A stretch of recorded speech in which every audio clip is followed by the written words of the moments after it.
ఓం శ్రీ మాత్రేయ నమః. అందరికీ నమస్కారం. శ్రావణ మాసంలో ఈ తప్పులు అస్సలు చేయకండి. తప్పులు చేస్తే దరిద్రం వెంటాడుతుంది. అసలు శ్రావణ మాసంలో ఏ తప్పులు చేస్తే దరిద్రం వెంటాడుతుంది? ఇదంతా కూడా వీడియోలో చూసి తెలుసుకుందాం. వీడియోలోకి వెళ్ళే ముందు మాదో చిన్న రిక్వెస్ట్ అండి. వీడియోని లైక్ చేసి ఛానల్ని సబ్స్క్రైబ్ చేసుకుని పక్కనే ఉన్న బెల్ సింబల్లో ఆల్ పై క్లిక్ చేయండి. శ్రావణ మాసం పరమ పవిత్రమైనది. భక్తి శ్రద్ధతో పూజలు చేస్తే కోరుకున్న ఫలితాలు కలుగుతాయని పండితులు చెబుతున్నారు. కానీ ఈ మాసంలో తెలియక కొన్ని పనులు చేస్తే దరిద్ర దేవత కట్టి పడేస్తుందని అంటున్నారు. అందుకే శ్రావణ మాసంలో అసలు చెయ్యకూడని పనులు ఏంటో ఇప్పుడు మనం తెలుసుకుందాం.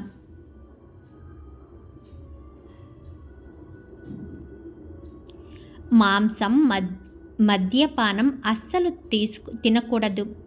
ఈ మాసంలో మాంసాహారం, ఉల్లి, వెల్లుల్లి వంటివి తీసుకోకూడదు.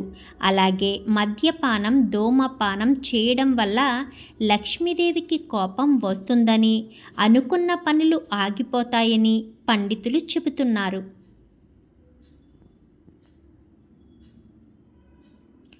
గడ్డ పెరుగు, హింస, చెడు పనులు వద్దు. శ్రావణంలో గడ్డ పెరుగు తినకూడదు. మజ్జిగ లేదా పల్చని పెరుగు తీసుకోవచ్చు. అలాగే జీవులపై హింస చేయకూడదు.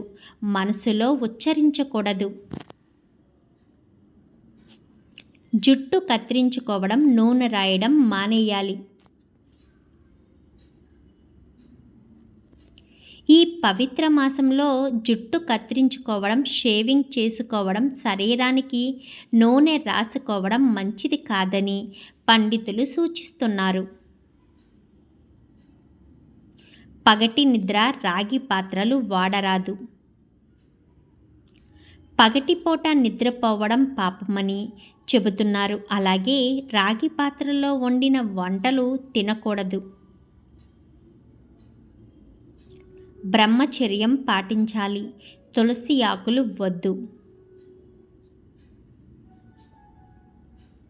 శ్రావణంలో తప్పక బ్రహ్మచర్యం పాటించాలని, శివ పూజలో తులసి ఆకులు వాడకూడదని పండితులు హెచ్చరిస్తున్నారు. వాయనం ఇవ్వడంలో జాగ్రత్త. వాయనం ఇచ్చే సమయంలో ముత్తైదువులను గౌరవించాలి. విరిగినవి, పాడైనవి ఇవ్వకూడదు. శుభ్రంగా, పవిత్రంగా వాయనం ఇవ్వడం వల్ల శుభ ఫలితాలు వస్తాయని అంటున్నారు. ఎంతో నియమనిష్టలతో పూజలు చేసే శ్రావణ మాసంలో తెలియక కొందరు, తెలిసి కొందరు తప్పులు చేస్తూ ఉంటారు. మనం చేసే చిన్న చిన్న పొరపాట్లు పెద్ద పెద్ద సమస్యలు తీసుకొచ్చే అవకాశం ఉంది. తెలియక చేసేది తప్పుల వల్ల దరిద్రం జీవితాంతకాలం చుట్టుకుని ఉంటుంది. ఏదైనా సరే 1-2 సార్లు ఆలోచించి, మన ఇంటికి వచ్చిన ముత్తైదువులను గౌరవించి, చేసిన పూజ భగవంతుణ్ణి పాదాల చింతకు చేరాలని మనస్ఫూర్తిగా కోరుకోవాలి. వీడియో కనుక మీకు నచ్చినట్లయితే వెంటనే లైక్ చేసి ఛానల్ని సబ్స్క్రైబ్ చేసుకుని మేము పెట్టే నెక్స్ట్ వీడియోకి మీకు రావాలి అంటే నోటిఫికేషన్ రూపంలో వస్తుంది కాబట్టి లైక్ చేయండి. ధన్యవాదాలు.